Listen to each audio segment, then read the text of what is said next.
পৃথিবীতে এমন একটি প্রাণী আছে যেটি বড় হলেও দেখতে ছোট্ট বাচ্চার মতো, এমনকি হাত পা বা লেজ কেটে গেলেও আবার নতুন করে গজিয়ে তুলতে পারে।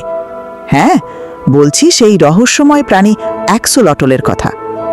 অ্যাক্সোলটল এক ধরনের স্যালামেন্ডার, যার জন্ম মেক্সিকোর লেক সোচিমিলকো এবং লেক চালকোতে। এর সবচেয়ে বড় বিশেষত্ব হল নিওটেনি, মানে এটি প্রাপ্তবয়স্ক হওয়ার পরও বাচ্চার মতো গিলস আর চ্যাপ্টা মাথা বজায় রাখে। শরীরের যে কোনো অংশ, এমনকি হৃদযন্ত্রের কিছু অংশ পুনরায় গজিয়ে তুলতে পারে। প্রাকৃতিক পরিবেশে এরা খুবই বিরল, তবে ল্যাব আর অ্যাকোয়ারিয়ামে বেশ জনপ্রিয় পোষা প্রাণী। অ্যাক্সোলটলের মুখে সবসময় একটি হাসি দেখা যায়, যা এটিকে আরও মিষ্টি করে তোলে। অ্যাক্সোলটল বিজ্ঞানীদের কাছে পুনর্জন্ম শক্তির এক জীবন্ত রহস্য। ভাবুন তো, যদি মানুষের শরীরেও এমন ক্ষমতা থাকত। এই ভিডিওটি ভালো লাগলে লাইক দিন, আর এরকম আরও অদ্ভুত আর মজার প্রাণীর গল্প পেতে চ্যানেলটি সাবস্ক্রাইব করুন।